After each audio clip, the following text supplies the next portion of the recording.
Salut à tous, merci de nous retrouver pour un plateau spécial Rennes 2021, non pas un animateur mais 5 animateurs rien que pour vous, pour parler communication. On est heureux parce que depuis hier on rencontre plein de monde, tout le monde est content d'être là, tout le monde découvre des nouvelles innovations et pour m'accompagner aujourd'hui évidemment 4 experts, on va parler réseaux sociaux, alors à quoi, comment, pourquoi, fréquence, support, bref, on va essayer d'être clair. On va essayer de parler pas trop vite, n'est-ce pas, pour que tout le monde nous entende. À ma droite, est-il encore besoin de présenter la Lyonnaise que tout le monde connaît? Évidemment, vous la voyez régulièrement sur M6. Elle est avant tout agent immobilier. Elle a 2 agences près de Lyon. C'est Sandra Viricel. Salut Sandra. Salut Romain, bonjour à tous. Ça va Sandra? Bah bien, écoute, bien. le Rennes se passe super bien cette année. On est content d'être là en physique, c'est super. Donc, exactement. Voilà. À côté de Sandra, évidemment, son stand est juste à côté. C'est un des cofondateurs d'Imo2. C'est l'ami Florian Mas. Salut Flo. Salut Romain. Pas trop décalé? Ça va, écoute, je suis arrivé lundi du Canada, le jet lag est terminé, donc tout va bien. En forme, content aussi de vous voir tous en vrai. Donc là, c'est génial parce que Flo, c'est le spécialiste. Il va vous raconter plein de choses, notamment par rapport au positionnement, par rapport au référencement, par rapport au contenu. Donc on va essayer de vous donner vraiment un maximum d'informations pour que vous soyez hyper performants, notamment sur vos réseaux sociaux. Et puis, alors à ma gauche, on a le Sud qui est aussi représenté avec Lyon Rose. C'est Caroline Grégoire qui s'occupe de la communication pour les agences Lyon Rose. Salut Caro. Salut, bonjour à tout le monde. T'es contente d'être là, Caroline? Ravie. Ouais, ben dis-le. Mais je suis ravie d'être là, à tes côtés. Caroline, c'est toi qui t'occupes des réseaux sociaux chez Lyon Rose, entre autres? C'est ça, exactement. Tu vas nous raconter un petit peu comment tu mets en place cette stratégie de communication, ok? Avec plaisir. Puis à côté de Caro, évidemment, on l'a entendu, on l'a vu aussi hier, c'est l'ami Julien Raffin du groupe C2I Immobilier. Salut Julien. Salut Romain, bonjour à tout le monde. Donc là aussi, Julien, vous verrez, il est très très présent sur les réseaux. Il raconte un petit peu comment il a construit son aventure autour des conseillers immobiliers et comment chaque jour, pratiquement, il instaure ses stories. Donc on va essayer d'être concis, toujours très pratique. Évidemment, l'idée, c'est que ce soit des choses qui soient simples, pas chronophages et pas techniques à mettre en place. Alors, première question qu'on peut se poser aujourd'hui, c'est pourquoi on parle autant finalement des réseaux sociaux, notamment dans les métiers de l'immobilier, et est-il facile de mesurer l'impact finalement des contenus, des stories, des réseaux sociaux? Est-ce que ça a un véritable apport aujourd'hui? Est-ce qu'on augmente uniquement sa visibilité? Est-ce qu'on peut faire des ventes grâce aux réseaux sociaux? Et comment on arrive peut-être, pourquoi pas, à fidéliser? Florian, est-ce que tu veux commencer et puis nous donner ton point de vue par rapport à ça? Alors avec toutes ces questions, je ne sais pas par quoi commencer, mais je vais me lancer. Pourquoi aujourd'hui autant les réseaux sociaux? Je pense qu'on l'a vu tous depuis quelques années, ce n'est pas uniquement le monde professionnel, c'est à titre personnel.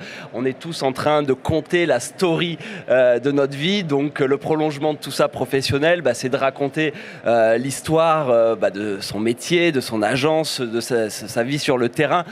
Et je pense que la puissance des réseaux sociaux, c'est justement ce storytelling qui est rendu possible par le prolongement de notre main, ce fameux téléphone mobile et cette petite caméra qu'on y trouve, où on va pouvoir capter l'instant présent. Et c'est ça qui marche aujourd'hui. Les gens aiment les histoires et les sociétés comme Facebook, Instagram, LinkedIn l'ont bien compris. Ils vous donnent des outils pour raconter votre histoire personnelle mais professionnelle. Donc il y a un enjeu juste hallucinant pour la profession et pas que la nôtre. Donc aujourd'hui, c'est l'accès à l'information de manière rapide. On a vu, c'est valable pour tous les métiers d'ailleurs, depuis quelques années maintenant, il y a une progression constante. On voit par exemple l'explosion sur Instagram des stories qui est passée en quelques années, en 4 ans, de 100 à 500 millions par an au niveau des consultes. C'est quand même assez extraordinaire. Sandra, on se connaît bien, je sais que tu utilises beaucoup les réseaux sociaux, notamment Instagram. Ça a changé quelque chose pour toi dans l'utilisation quotidienne? Alors oui, forcément, parce que c'est une charge de travail supplémentaire. On est obligé d'alimenter, faut pas se le cacher. On fait notre travail d'agent immobilier et en parallèle, il faut aussi alimenter les réseaux sociaux. Mais aujourd'hui, je pense que c'est à la fois la cible de demain, c'est-à-dire que nos futurs clients, les jeunes qui arrivent sur le marché bientôt, c'est comme ça qu'on va les capter. Aujourd'hui, on a tous des supports publicitaires qui sont dédiés à notre métier, mais c'est aussi connaître l'agence, avoir envie de bosser avec nous, connaître notre identité, avoir sa propre histoire. C'est ce que permet les réseaux sociaux, et de raconter l'histoire de l'agence, de notre façon de bosser, et que le client adhère ou pas à notre image. Et c'est comme ça qu'on va capter de nouveaux clients plus tard. Il y a un mot qui revient sans arrêt, c'est l'histoire, la story. C'est pas par hasard d'ailleurs qu'on l'utilise sur les feedbacks justement de tout ça. C'est quelque chose de fort. Vous aussi, vous le ressentez?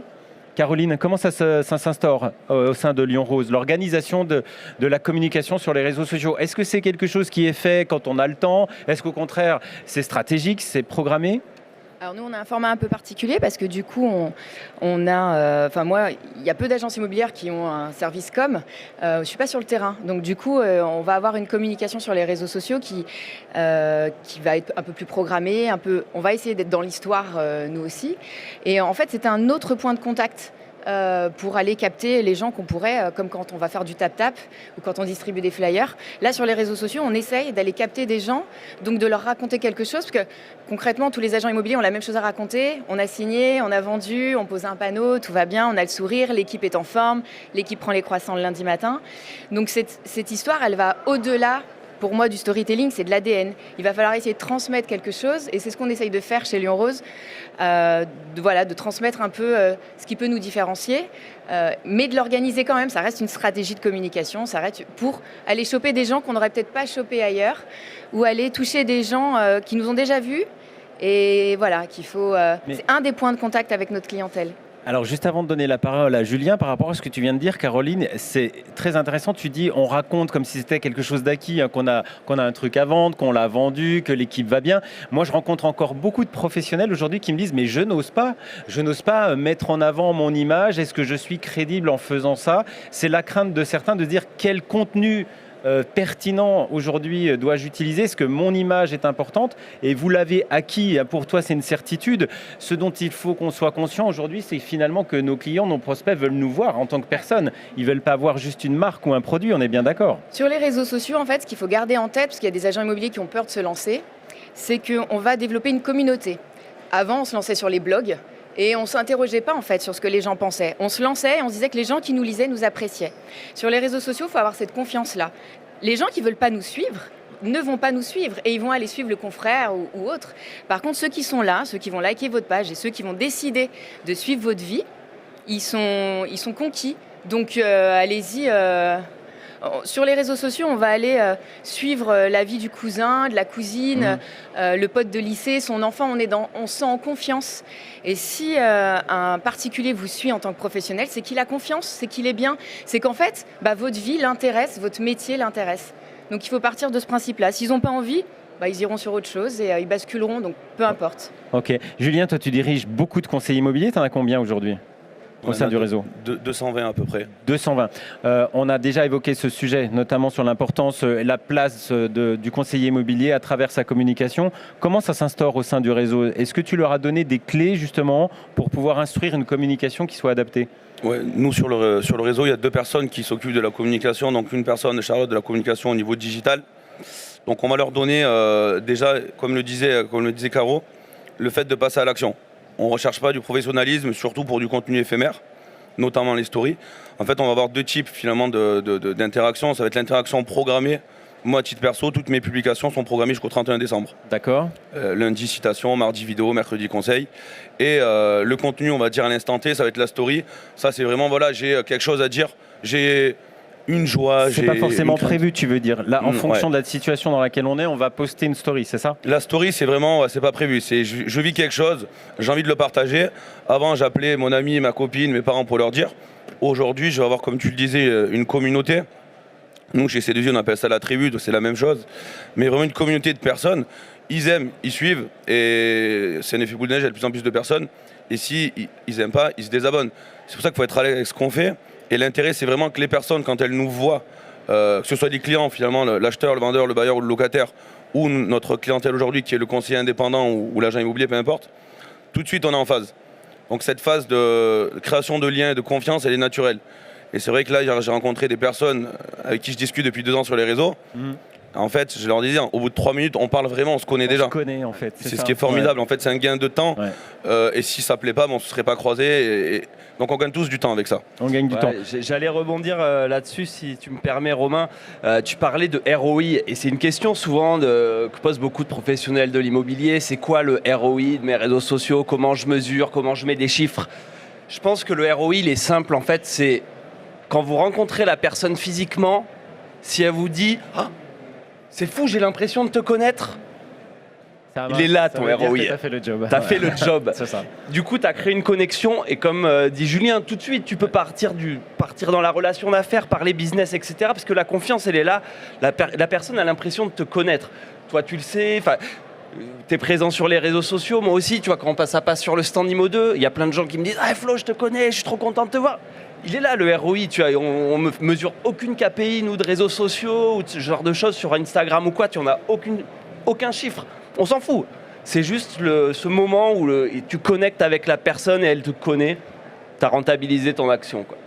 Donc ça c'est important ce que tu soulignes. Moi je retiens aussi qu'il y a beaucoup de spontanéité dans la story parce qu'il y a des choses qui sont programmées mais cette proximité qui est instaurée naturellement avec les messages qui ne sont pas prévus le matin même va renforcer encore ce côté accessible et qui va rendre l'agent immobilier justement plus, en tout cas moins distant. Ça c'est une réalité. Mais tu l'as souligné Caroline et toi aussi Julien, il y a des programmations de contenu. Parce que le contenu en fait c'est quelque chose de pérenne. Alors bien sûr qu'on pourra l'enlever si on a envie de l'enlever, mais ça identifie davantage encore le positionnement de la marque et le contenu, c'est quelque chose de plus posé, de plus réfléchi. Ça, Caroline, c'est des choses dont vous parlez à l'agence ?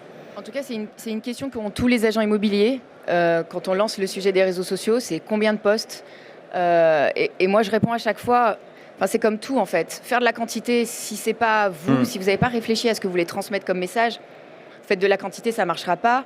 Donc peut-être moins, mais mieux. C'est-à-dire que le contenu, si on en met, il faut réussir à faire les deux, parce qu'en fait, soit... quand vous êtes sur les réseaux sociaux, vous avez à la fois les exigences des algorithmes. Ouais. C'est des machines de guerre, hein, Facebook et Insta. Enfin, concrètement, ils font tout pour que ça soit très intuitif, très facile d'utilisation. Donc, il ne faut pas avoir peur de se lancer. Par contre, ils sont très exigeants.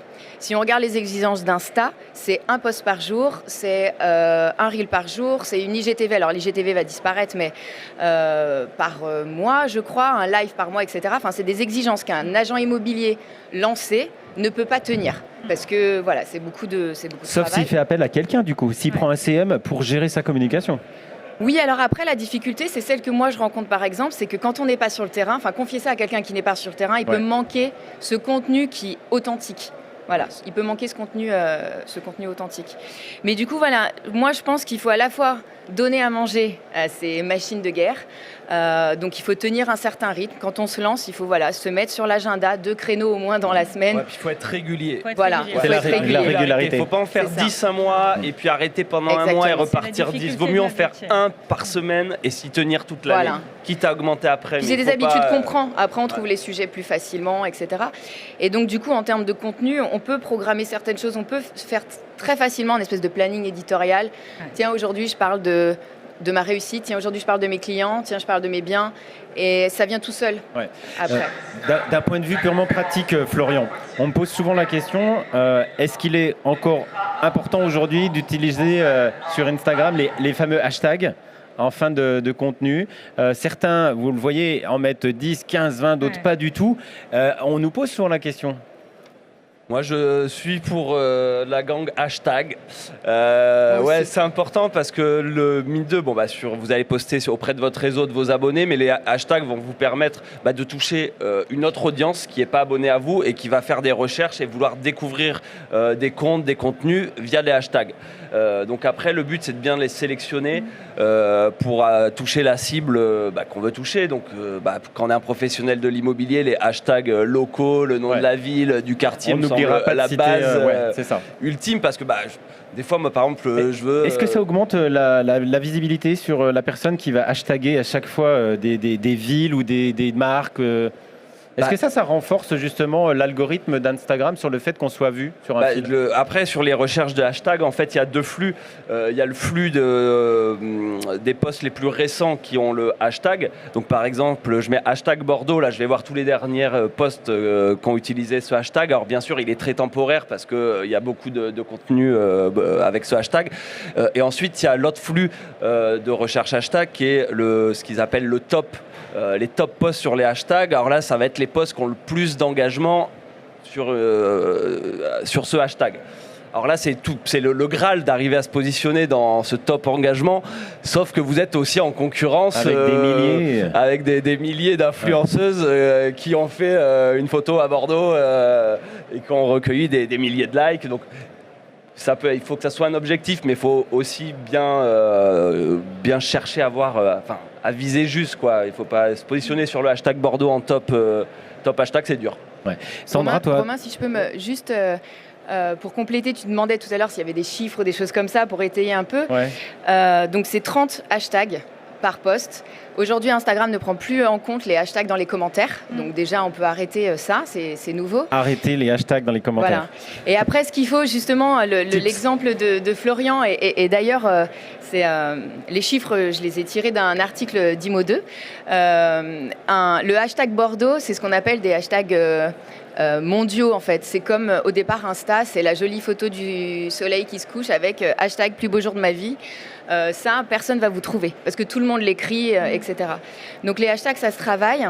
Il faut, quand vous tapez un hashtag immobilier, le hashtag immobilier ne sert à rien. Enfin, Florian, tu me corriges, mais il faut avoir vraiment... à se positionner, ouais. Voilà, c'est vraiment, faut vraiment le petit coup de chance pour qu'on tombe. Le hashtag immobilier ne sert à rien parce que vous êtes à plus d'1 million, je crois, de posts sur ce hashtag. Vous tapez le hashtag dans Insta et vous voyez si vous êtes entre 10 000 et 100 000 posts en lien avec ce hashtag. Si vous êtes entre 10 000 et 100 000, vous pouvez l'utiliser. Si vous êtes au-dessus de 100 000, vous êtes noyé dans les hashtags mondiaux. Le hashtag love, c'est toutes ces choses-là qu'on met parce qu'on a envie. On peut aussi les mettre pour transmettre un message. C'est des mots, mais ils servent à rien. C'est intéressant parce que beaucoup d'utilisateurs se disent je vais plutôt m'orienter vers le hashtag où il y a le plus finalement d'abonnés. En termes de référencement, c'est pas bon parce que vous êtes noyé. Par contre, je dis n'importe quoi, je les connais pas, mais le hashtag achat maison Bordeaux ou achat projet de vie Bordeaux, il faut les tester en fait. On va les créer d'ailleurs, les hashtags du coup. D'accord, c'est ça. Hein, ouais. Petit à petit d'ailleurs, il faut mettre le hashtag de votre marque.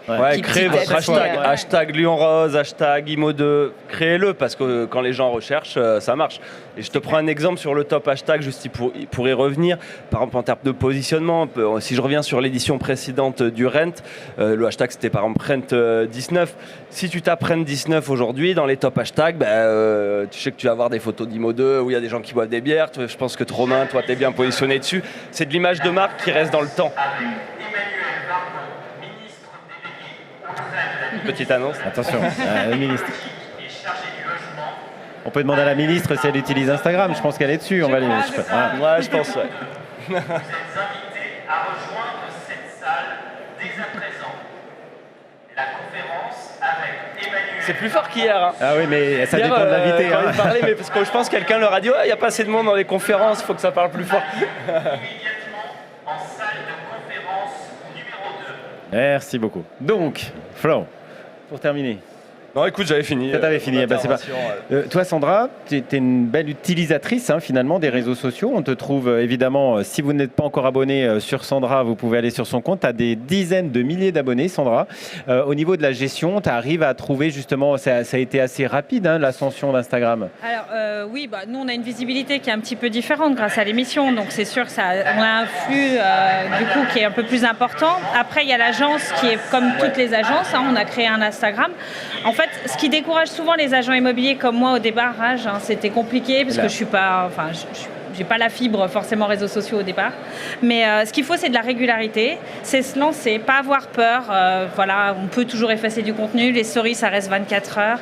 Il faut vraiment dédramatiser la chose, y aller franco, essayer de se créer une belle image et je pense que ça vient petit à petit, mais le maître mot, et en fait c'est ce que j'ai appris avec le temps, au début je mettais un post tous les 36 mais ça servait absolument à rien, donc en fait c'est vraiment d'avoir une certaine régularité dans la diffusion et d'y aller tout doucement, de s'imprégner et de se créer. Alors c'est des fois décourageant parce qu'au début on met plein de trucs, on se dit ouais ça va marcher vite et puis on voit les nombres d'abonnés qui montent tout doucement, donc c'est pour n'importe quelle agence, c'est compliqué parce qu'on se décourage vite. Et en fait, il faut persévérer. Et avec le temps, ça vient d'un seul coup, ça se déclenche. Et on a une notoriété locale, on a une belle image qui se développe. Et les gens vont vous en parler petit à petit. Ça vient tout doucement. Mais c'est vrai qu'il faut être patient la plupart du temps. Et persévérance, patience, on lâche rien à chaque fois. Et je crois que, notamment Instagram, c'est beaucoup d'histoires. Et aujourd'hui, dans nos métiers où on construit avec nos clients des histoires, parce qu'on leur vend des maisons, on les loge dans des nouveaux habitats. Une fois que l'acte est passé, c'est compliqué d'entretenir le lien. Je crois qu'aujourd'hui, les réseaux sociaux, c'est l'avenir de la profession, dans l'idée de garder le contact et le lien. Je crois qu'on a tous parlé de rapport à la personne, de rapport à l'humain, et cette proximité, aujourd'hui, elle se trouve notamment sur les réseaux. Il y a des chiffres qui sont sans doute maintenant à réactualiser. J'avais vu que le grand gagnant, ça reste quand même Facebook au niveau mondial, avec un nombre d'utilisateurs assez incroyable. Après, c'est au niveau des tranches d'âge que ça se joue. En France, il y a à peu près 40 millions d'utilisateurs Facebook mensuels. Ouais. Et ensuite, j'allais rebondir sur ça. Ce que je trouve intéressant, c'est que sur cette table depuis tout à l'heure, on parle que d'Instagram. Ouais. Alors que si on revient il y a 2 ans, en arrière, on avait fait un peu le sujet comme ça. Il y avait beaucoup plus Facebook et on était plus dans la prospective Instagram. Alors que là, on ne s'est même pas posé la question, quoi. Ouais, je sais pas, mais moi je suis assez content qu'il y ait un focus Instagram parce que je pense que c'est le sujet. Facebook, ça a un peu changé. Les gens on n'est plus sur du partage de contenu, d'articles, de vidéos. Là où Instagram, on est sur les stories. LinkedIn aussi, il y a des belles choses à faire. En ce moment, il y a un beau boulevard sur LinkedIn en ce moment. Et ce qui est important sur les réseaux sociaux, c'est toujours être au bon endroit au bon moment parce qu'il y a les algorithmes sont valorisants. Il y a des techniques simples qui nous permettent d'avoir de la visibilité. Mais quand on prend le train un peu trop tard, c'est difficile, quoi. Tu as évoqué LinkedIn et je crois que c'est important dans nos professions d'en parler. Est-ce que toi, Julien, qui gère beaucoup de conseillers, qui est en perpétuel recrutement, etc., c'est un moyen pour toi d'utiliser justement LinkedIn, l'image du réseau à travers LinkedIn ? Ouais, en fait, il y a une chose dont on n'a pas trop parlé, c'est la base, c'est la cible. Qui on veut toucher. Il y a 3 ans, ma cible, c'était les habitants de Bouillard, de Nîmes et une zone de Chandise de 10 km. Et l'intérêt, en fait, moi je vois des négos dont la cible est une cible locale parce qu'on fait un métier local et qui vont travailler sur Instagram. Ils vont avoir 500 personnes qui les suivent, 300 conseillers et en fait, en gros, ils ont une cible qui n'est pas leur cible réelle. Donc c'est inutile. Aujourd'hui, moi ce que je conseille à faire pour les conseillers, nous dans le réseau, et ça, quelque chose qu'on va essayer qu'on a professionnalisé, c'est qu'il y ait des groupes locaux sur Facebook, vraiment du basique, trucs, astuces, immobilier, Bouillard et alentour. Les gens qui vont venir sur ce groupe seront que des gens intéressés, donc des gens besoin de chalandise. Aujourd'hui, moi, en tant qu'entrepreneur sur le développement de C2I, ma cible, c'est le conseiller immobilier indépendant. Donc là, la visibilité, du coup, elle est nationale. Et effectivement, LinkedIn permet, parce que le réseau est quand même plus professionnel, il y a moins de délire X, Y, Z, et ça permet vraiment d'avoir du pro. Mais après, moi, vraiment, je travaille sur les 3 à titre perso. Facebook, Insta, YouTube aussi, et LinkedIn, donc sur 4. Et je sais que j'ai des cibles différentes. J'ai les mêmes personnes qui me suivent, mais je les vois sur différents canaux. Et je vois les échanges qu'on a, certains c'est Insta. Et après, tu as des conseillers qui sont, et d'ailleurs c'est mieux que sur 1 ou sur 2 réseaux. Et il est inutile d'être sur 3 ou 4 réseaux. Et en fonction de leurs préférences, moi je vais avoir du contenu qui va être grosso modo similaire sur les différents réseaux. Et ça va me permettre de toucher des audiences différentes. Mais pour le conseiller lambda, il faut faire du local. C'est inutile de faire des trucs avec une visibilité nationale parce qu'aujourd'hui, c'est comme si moi, sur du terrain, je vais boiter à 100 km de chez moi. Même si j'ai un retour, c'est inutile. Donc ça, c'est vraiment le risque. Et je vois les négos. Parce qu'après, c'est vrai que sur les réseaux, on va toucher un peu du l'ego, le nombrilisme. Sur la pyramide de Maslow, on va taper vraiment haut. En fait, on n'est pas sur la bonne, on n'est pas sur la cible. Et il faut vraiment recontextualiser ça. Se prendre des photos tout le temps, c'est bien, mais qui c'est qui va les voir ? Et du coup, l'intérêt, c'est d'avoir une cible et une audience vraiment locale pour avoir de l'impact. Une cible, une audience, et puis rester extrêmement local, hein, comme tu le dis à chaque fois. Toujours cette identité relative au secteur dans lequel on est. Il vaut mieux être très bon sur un petit secteur finalement que moyen sur un très grand. Et faire savoir ce qu'on fait sur le petit secteur, quoi. Exactement. Ça, c'est important. Et la dernière chose, tout à l'heure on le disait, il faut le mettre dans son emploi du temps. C'est con, mais si tu fais ta pige, tu l'écris. Ta boîtage, tu l'écris. Réseaux sociaux, 1h30, 1 heure, peu importe. Nous, dans l'emploi du temps type d'un conseiller, il y a une part de temps qui est relativement faible. Je sais pas, ça va être 3 ou 4 heures, mois, peu importe, sur les réseaux pour faire du contenu. Et après, il faut passer à l'action. Il faut sauter, il faut envoyer de la vidéo. Et je préfère le faire en interne, ce que je conseille aux conseillers, plutôt que de prendre des community managers externalisés. Parce qu'il n'y a pas les valeurs, il n'y a pas l'ADN. C'est faux, en fait. Et c'est aseptisé.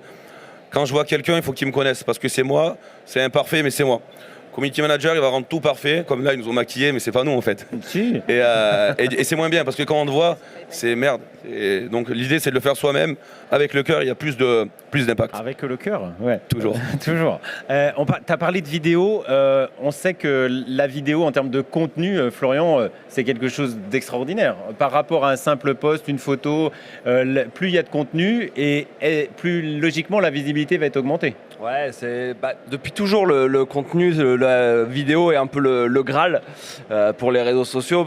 Tout simplement, c'est que ça retient les gens plus longtemps sur leur plateforme. Donc la vidéo est poussée. Il y a plein d'initiatives, que ce soit dans le flux Instagram, les stories, les IGTV.